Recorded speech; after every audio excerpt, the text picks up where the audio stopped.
días, hermanos. El Señor les bendiga. Espero que hayan leído el capítulo 2 de la primera carta de Pablo a los Corintios. Vamos a estar reflexionando en nuestro devocional en este capítulo 2 de la primera carta de Pablo a los Corintios.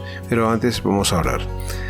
Gracias, Señor, por tu palabra, por tu Espíritu Santo que abre nuestro entendimiento para guiarnos a comprender tu sabiduría, Señor. Pedimos que lo hagas en este día también, que nos lleves a entender esas maravillosas verdades que tú nos enseñas en tu palabra, Señor.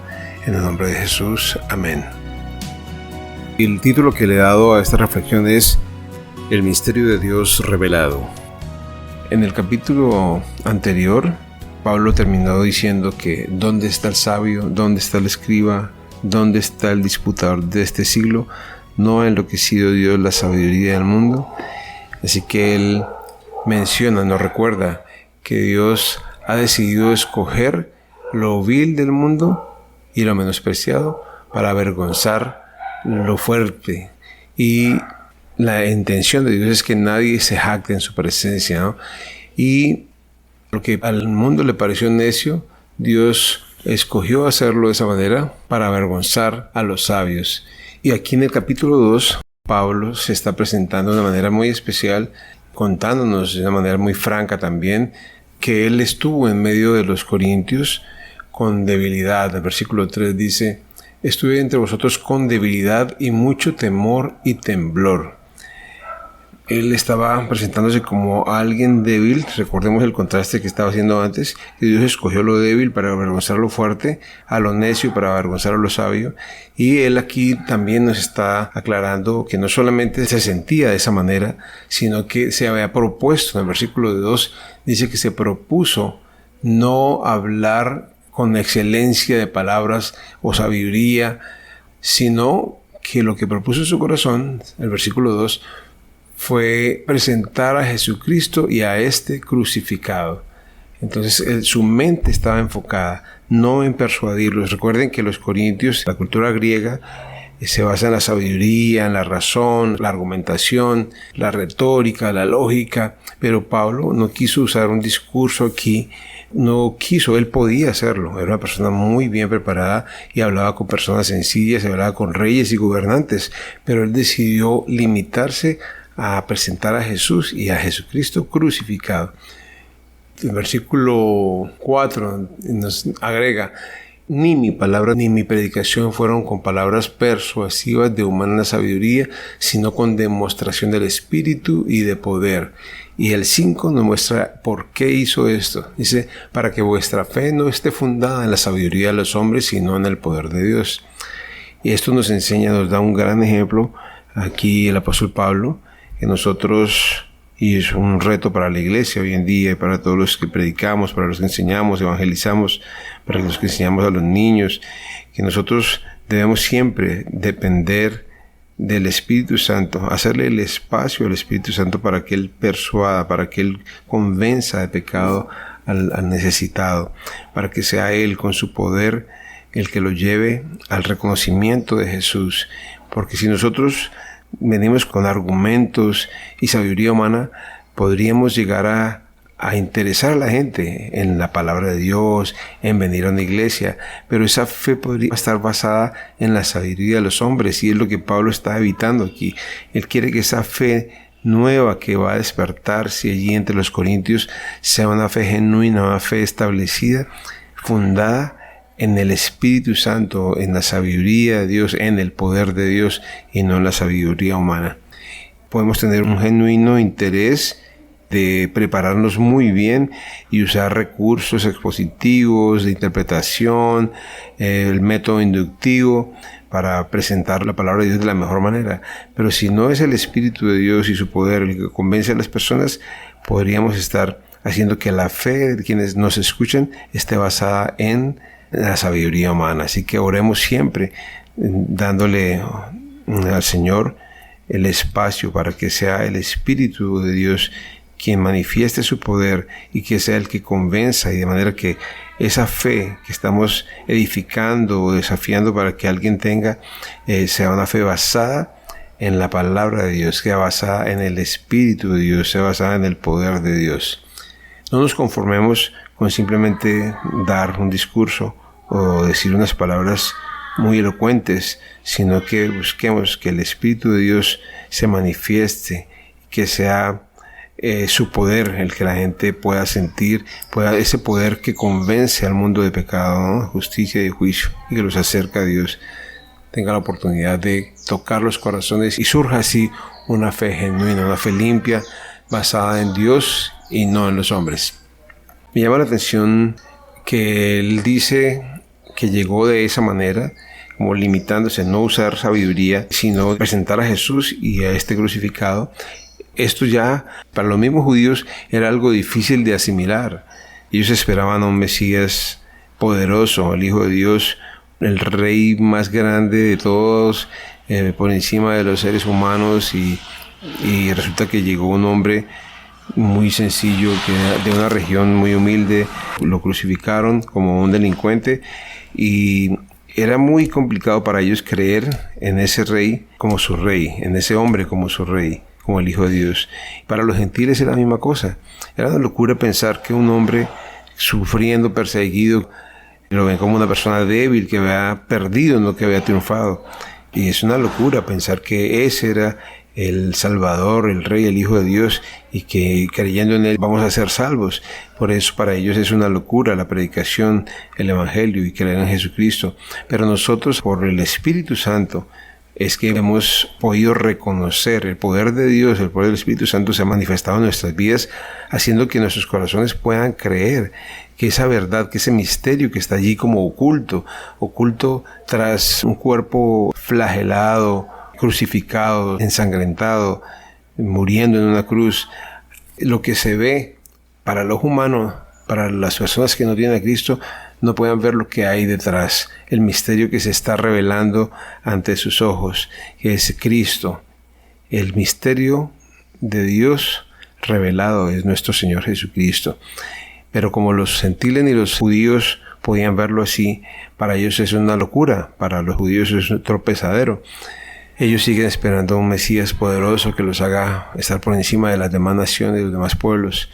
Pablo les va explicando a ellos que obviamente allí no quedan las cosas. Él se abstuvo de hablar con palabras persuasivas y de humana sabiduría, pero luego él menciona en el 6 diciendo que entre los que han alcanzado madurez hay sabiduría, pero no sabiduría de este mundo, no de los príncipes, no de los sabios humanos. Y nosotros recordamos a muchos pensadores, muchos filósofos, y admiramos sus pensamientos, sus palabras, sus enseñanzas, porque son profundas, pero no se comparan nunca a la verdad de Dios, a la sabiduría de Dios. Y ya entre los que alcanzan madurez podemos hablar de esa sabiduría, ¿no? Que es la que Dios revela a través de su Espíritu. Y en el versículo 9, Pablo menciona un texto del Antiguo Testamento en el que dice que cosas que ojo no vio ni oído oyó y no han subido en el corazón del hombre son las que Dios ha preparado para los que le aman. Dios es un Dios maravilloso, un Dios que ama a sus hijos, ama a quien le ama, se deja conocer por quien le busca, abre su corazón, Él revela misterios, secretos, como lo hizo con Daniel, al revelarle el sueño de Nabucodonosor y el significado. Y en la respuesta de Daniel, cuando Dios le reveló tanto el sueño como la interpretación, Daniel alaba a Dios por darle a conocer esas verdades, esos secretos, esos misterios, porque Dios es el dueño de todo. Para Él no hay nada oculto, en Él mora la luz y todo está bajo su conocimiento. Entonces Dios nos da, a medida que vamos creciendo y alcanzando madurez, nos va haciendo más sabios con su sabiduría por medio de su Espíritu Santo. Pablo nos aclara en el versículo 10 que así como el Espíritu del hombre conoce las cosas del hombre, así mismo el Espíritu de Dios entiende las cosas de Dios y por eso nos puede guiar a toda verdad, como dijo Jesús, nos puede revelar las cosas que hay en el corazón de Dios para que nosotros las amemos, para que nosotros las sigamos. También nos revela las cosas que Dios no ama y también las pone en nuestro corazón para que nosotros también tengamos un rechazo hacia ese tipo de cosas. Él dice una frase al final del versículo 13, dice: Hablamos no con palabras enseñadas por sabiduría humana, sino con las que enseña el Espíritu, acomodando lo espiritual a lo espiritual.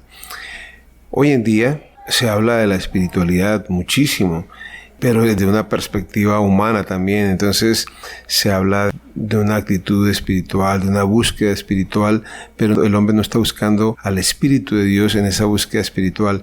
Nosotros como iglesia, como hijos de Dios, guiados por el Espíritu de Dios, vamos acomodando lo espiritual nuestro a lo espiritual de Dios, según el Espíritu de Dios, no según la espiritualidad que nos vende la humanidad, de darle un reconocimiento a las influencias, a las enseñanzas de los ancestros y de tantas cosas, tantas culturas que el hombre valida por el solo hecho de ser antiguas o porque tuvieron un origen en un tiempo, en un lugar, y entonces quieren adoptarlas, quieren traerlas y ajustar su espiritualidad a esas cosas.